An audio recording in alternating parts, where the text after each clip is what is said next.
Abrid Shine direct ചെയ്ത spa എന്ന് പറഞ്ഞ സിനിമ കണ്ടപ്പോൾ എൻ്റെ ഒരു പഴയ കൊളീഗിന് ഓർമ്മ വന്നു. ഞാൻ കുറെ കാലം മുന്നേ കുറച്ചു കാലം ഒരു ജേർണലിസ്റ്റ് ആയിട്ട് വർക്ക് ചെയ്തിരുന്ന ഒരു സമയത്ത് എൻ്റെ കൊളീഗ് വളരെ വിഷമത്തോടു കൂടി എന്നോട് പറഞ്ഞ ഒരു സംഭവമാണ്. ആള് ലവ് മാരേജ് ഒക്കെ ആയിരുന്നു, നമ്മൾ അറിയുന്ന ഒരാളൊക്കെ തന്നെയാണ് ആളുടെ ഭാര്യ.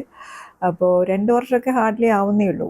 അപ്പോൾ ആളെന്നോട് പറഞ്ഞത് വീട്ടിൽ ചെന്ന് ഈ ഭാര്യയെ കാണുമ്പോൾ ഒരു വികാരം വരുന്നില്ല, അതേസമയം പുറത്തിറങ്ങി ഏത് സ്ത്രീനെ കണ്ടാലും എല്ലാ വികാരങ്ങളും വരുന്നു എന്നുള്ളതാണ്. ഇത് പലർക്കും റിലേറ്റബിൾ ആയിട്ടുള്ളൊരു സംഭവമാണ്. ദാമ്പത്യം അടക്കമുള്ള നമ്മൾ സൊസൈറ്റിയിൽ വളരെയധികം ഹൈ റാങ്കിങ്ങിൽ പറയുന്ന എല്ലാ റിലേഷൻഷിപ്പുകളും എല്ലാം ഈ ഒരു സംഭവം റിഫ്ലക്റ്റഡ് ആണ്. അതുമാത്രമല്ല, ഒരു മിനിമം ചിലപ്പോൾ ആളുകളുടെ സെക്ഷൽ നീഡ്സ്, സാധാരണ സെക്ഷൽ നീഡ്സ് പോലും പലയിടത്തും സെർവ് ചെയ്യപ്പെടുന്നില്ല. ഫാൻറ്റസികളുണ്ട് അതിൻ്റെ പുറത്ത്. അതുപോലെ തന്നെ ബോറടിക്കുന്നു, അങ്ങോട്ടും ഇങ്ങോട്ടും ഡിസിൻട്രസ്റ്റ് വരുന്നു, അങ്ങനെ പല പല കാര്യങ്ങളുണ്ട്. അപ്പോൾ ഇതൊക്കെ എങ്ങനെ ആണ് ഡീൽ ചെയ്യാന്ന് ചോദിച്ചു കഴിഞ്ഞാൽ ഡെഫിനറ്റ്ലി ആളുകൾ ചെയ്യുന്നത് എക്സ്ട്രാ പാരലൽ ഒരു ഒരു സ്പേസുകൾ ഇതിനു വേണ്ടി കണ്ടുപിടിക്കുക എന്നുള്ളതാണ്. അപ്പോൾ ഈ സ്പാ എന്ന് പറയുന്ന സിനിമ കണ്ടപ്പോൾ നമ്മൾ മലയാളിയുടെ ലൈംഗിക ദാരിദ്ര്യമൊന്നും ഇനി പറയേണ്ട കാര്യമില്ല. അത് ഒരു ക്രിഞ്ച് സ്റ്റേറ്റ്മെൻ്റ് ആണ്. ആ ഒരു ഡിസ്കഷൻ ഒരിക്കലും അവസാനിക്കുന്നില്ല. അപ്പം അതിൻ്റെയൊക്കെ ഒരു കറക്റ്റ് നമ്മളിപ്പോൾ ഈ പറഞ്ഞ സംഭവങ്ങളുടെയൊക്കെ ഒരു വളരെ അൺബയസ്ഡ് ആയിട്ടുള്ളൊരു റിഫ്ലക്ഷൻ ഞാൻ കണ്ട ഒരു സിനിമയാണ് സ്പാ. എനിക്ക് ഈ സിനിമയുടെ സ്ക്രിപ്റ്റ് ഇഷ്ടപ്പെട്ടു, സിനിമ ഇഷ്ടപ്പെട്ടു. കാരണം വളരെ എന്താ പറയുക, വളരെ വളരെ സർക്കാസ്റ്റിക് ആയ ഹ്യൂമറസ് ആയിട്ടുള്ള ഒരു സ്ക്രിപ്റ്റ്, ക്രിഞ്ച് ഒട്ടും തന്നെ ഇല്ല.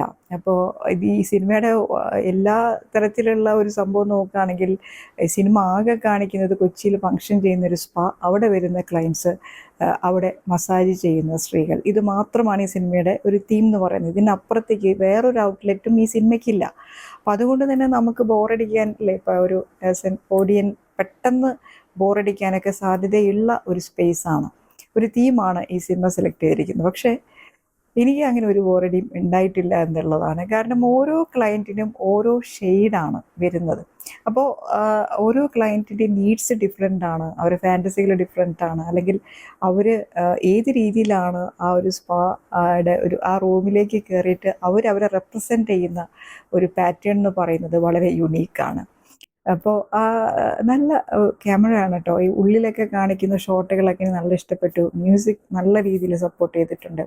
അതിനൊക്കെ മേലെ നമ്മളൊരു സിനിമയുടെ ബോഡി ക്രിയേറ്റ് ചെയ്യുന്ന ആളുകൾ എന്ന് പറയുന്നത് ഈ ഒരു സംഭവം എബ്രിഡിന് ഇത് ഡിസ്ക്രൈബ് ചെയ്ത് കൊടുക്കാനല്ലേ പറ്റൂ, ഇത് എക്സ്പ്രസ് ചെയ്യേണ്ടത് ആക്ടേഴ്സ് ആണല്ലോ. എല്ലാ ആക്ടേഴ്സും വളരെ പ്രോപ്പർ കാസ്റ്റിംഗ് ആണ്. എല്ലാവർക്കും അവർക്ക് പറ്റുന്ന സ്പേസ് കൊടുക്കുക എന്ന് പറയുന്ന ഒരു കാര്യം എബ്രിഡ് ചെയ്തിട്ടുണ്ട്. മാത്രമല്ല ആക്ടേഴ്സിനും ഇതിൽ നമുക്ക് അപ്രീഷിയേറ്റ് ചെയ്തിരിക്കാൻ പറ്റില്ല. കാരണം ഇതൊരു തീർച്ചയായിട്ടും കുറച്ച് ഗട്ട്സ് വേണ്ട ഒരു രീതിയിലാണ് ഇതിൻ്റെ ഒരു റോള് വന്നിരിക്കുന്നത്. അപ്പോൾ ഈ എസ്പെഷ്യലി ഫീമെയിൽ ആക്ട്രസുകളൊക്കെ അവർക്ക് അവരുടെ ഒരു മൊറാലൊക്കെ, ഇതിപ്പോൾ സിനിമയിലാണെന്നൊന്നുമല്ലോ, നമ്മുടെ സൊസൈറ്റി അവരെ എങ്ങനെയായിരിക്കും ഈ സിനിമ കണ്ടിറങ്ങുമ്പോൾ ജഡ്ജ് ചെയ്യപ്പെടുക എന്നുള്ളൊരു ചിന്ത അവർക്ക് തീർച്ചയായിട്ടും വരേണ്ടതാണ്. അങ്ങനത്തെ രീതിയിൽ തന്നെയാണ് ഈ സിനിമയിൽ അവരെ പ്ലേസ് ചെയ്തിരിക്കുന്നത്. അപ്പോൾ ഒരു സ്പായിൽ ആളുകൾ എന്തിനു പോകുന്നു എന്നുള്ളതിൻ്റെ ഒരു ക്ലിയർ പിക്ചർ സിനിമയിലുണ്ട്. ഈ പോകുന്ന ആളുകളുടെ പിന്നെ പലതരം, ഞാൻ പറഞ്ഞല്ലോ നേരത്തെ പറഞ്ഞ ആ ഷെയ്ഡ്സൊക്കെ കാണിക്കുമ്പോഴേ അതാണ് ഞാൻ പറഞ്ഞത്, ആക്ടേഴ്സിന് ആ ഒരു കാര്യം അത് റിഫ്ലക്റ്റ് ചെയ്യിപ്പിക്കുക സ്ക്രീനിൽ എന്ന് പറയുന്നത് ഒരു ടാസ്ക് തന്നെയാണ്, ഒരു ചാലഞ്ചാണ് ബേസിക്കലി. ഇതിൽ കുറേ ആക്ടേഴ്സിനുണ്ട്. നമ്മളെ മേജർ രവി അടക്കം സ്പായിൽ ക്ലയൻസായിട്ട് വരുന്ന ആളുകൾ, നമ്മുടെ പഴയ വിജയമേനൊക്കെ എന്തൊരു നല്ലൊരു റോളാണ് കൊടുത്തിരിക്കുന്നത് അറിയാം. അതുപോലെ തന്നെ സിദ്ധാർത്ഥ് ഭരതനുണ്ട്, പിന്നെ ദിനേശ് ദിനേശിന് ആ ഒരു സുഗുണൻ എന്ന് പറഞ്ഞ ക്യാരക്ടർ എനിക്ക് നല്ല രീതിയിൽ ഇഷ്ടപ്പെട്ടു. ആളത് നന്നായിട്ട് ചെയ്തിട്ടുണ്ട്. പിന്നെ നേരത്തെ പറഞ്ഞ പോലെ മേജർ രവി വരുന്നുണ്ട്. നമ്മുടെ ശ്രീകാന്ത് മുരളി വേറൊരു തരം പ്രൊഫൈലിൽ നമുക്ക് ഈ സിനിമയിൽ കാണാൻ പറ്റും. പിന്നെ ഏറ്റവും നല്ല രീതിയിൽ ഡെവലപ്മെൻറ്റ് വന്ന മറ്റൊരു ക്യാരക്ടറാണ് നമ്മുടെ വിനീത് തട്ടിൽ അവതരിപ്പിച്ചിട്ടുള്ള മാത്തൻ എന്ന് പറഞ്ഞൊരു ക്യാരക്ടർ. ആ ക്യാരക്ടർ ഒരു ശരിക്കും നമ്മൾ ഇത് മലയാളി മെൻ തന്നെ ആവണമെന്നൊന്നുമില്ല, പല സ്ഥലങ്ങളിലും നമുക്കിത് കാണാം. ഒരു യൂണിവേഴ്സൽ സംഭവമാണ്. അത് പെട്ടെന്ന് ഓവർ പ്രൊട്ടക്റ്റീവ് ആവുകയും പൊസസീവ് ആവുകയൊക്കെ ചെയ്യുന്ന ആളുകളുണ്ടല്ലോ. അങ്ങനത്തെ ഒരു ക്യാരക്ടർ നല്ല രസമായിട്ട് അവതരിപ്പിച്ചിട്ടുണ്ട്. പിന്നെ ആക്ട്രസുകളുടെ കാര്യം പറയുകയാണെങ്കിൽ പിന്നെ ശ്രുതി മേനോനെ ബോംബെയിൽ നിന്ന് ഇറക്കുമതി ചെയ്തിട്ടുണ്ട്. നല്ലൊരു റോള് നന്നായി ചെയ്തിട്ടുണ്ട്.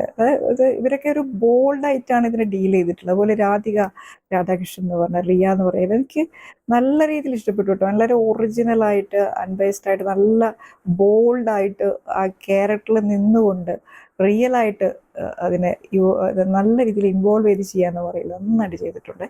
അതുപോലെ റിസപ്ഷനിൽ നിൽക്കുന്ന ആളുകൾ, അതുപോലെ ഈ ബാക്കി ശ്രീജ ദാസുണ്ട്, അങ്ങനെ പല പല ആക്ട്രസുകളുണ്ട് കേട്ടോ ഈ സിനിമയിൽ. നല്ല ഈ ഒരു 5-6 മസാജ് ചെയ്യുന്ന സ്ത്രീകൾ, അവരുടെയൊക്കെ ഒരു നല്ല ഒരു പേഴ്സണാലിറ്റി കൊടുത്തുകൊണ്ടാണ് ഇവരെ ക്യാരക്ടർ ചെയ്തിരിക്കുന്നത്. അപ്പോൾ അതുകൊണ്ട് തന്നെ നമുക്ക് നല്ല രീതിയിൽ ഇവരുടെ കാസ്റ്റിങ്ങും പെർഫോമൻസും ഇഷ്ടപ്പെടുന്ന ഒരു ഒരു വെറുതെ ഒരു സ്പാ എന്ന് പറഞ്ഞിട്ട് കൊണ്ടുവന്നുള്ള ക്യാരക്ടേഴ്സ് അല്ല, നല്ല രീതിയിൽ എനിക്ക് ഇഷ്ടപ്പെട്ടു.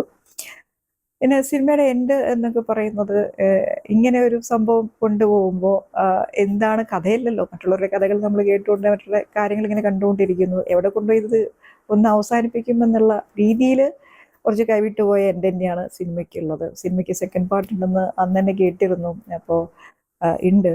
അപ്പോൾ അത്തരം അതെന്തായിരിക്കും എന്നുള്ളതിൻ്റെ ഒരു ഇതിങ്ങനെ ആലോചിച്ചിട്ട് ആ കഥ ഇനി എങ്ങോട്ട് കൊണ്ടുപോകുന്നു എനിക്ക് മനസ്സിലായിട്ടില്ല. എന്തായാലും മൊത്തത്തിൽ ഈ സ്പാ എന്ന് പറഞ്ഞ സിനിമ എനിക്ക് തോന്നുന്നു തിയേറ്ററിലൊന്നും അത്ര സക്സസ് ആയിട്ടുള്ള ഒരു സിനിമയല്ല. കാരണം ഇതിന് ഞാൻ പറഞ്ഞല്ലോ പുറത്തേക്ക് പോകുന്നില്ല. അതുകൊണ്ട് തന്നെ തിയേറ്ററിലിരിക്കുന്ന ആളുകൾക്ക് ചിലപ്പോൾ പലവിധ കാരണങ്ങൾ കൊണ്ട് ഈ സിനിമ ഇഷ്ടപ്പെടാൻ സാധ്യതയില്ല. പക്ഷെ എനിക്ക് നല്ല രീതിയിൽ ഈ സിനിമ ഇഷ്ടപ്പെട്ടു. റെക്കമെൻഡബിൾ ആണ്. മലയാള സിനിമയിൽ ഇതുവരെ ആരും ഡീൽ ചെയ്യാത്ത ഒരു സബ്ജക്റ്റാണ്. അത് ഇത്രയും നന്നായിട്ട് ഓപ്പണായിട്ട് സൊസൈറ്റീനെയൊക്കെ റിഫ്ലക്റ്റ് ചെയ്തുകൊണ്ട് തന്നെ ചെയ്തിരിക്കുന്നു എന്നുള്ളത് തന്നെയാണ് ഈ സിനിമയുടെ ഒരു സ്പെഷ്യാലിറ്റി. അപ്പോൾ അഡൽട്ട് സോണിക്ക് തീർച്ചയായിട്ടും ഒന്ന് ട്രൈ ചെയ്യാവുന്ന ഒരു സിനിമയാണ്. സിനിമ കണ്ടിട്ട് ഒപ്പീനിയൻസൊക്കെ അറിയിക്കും.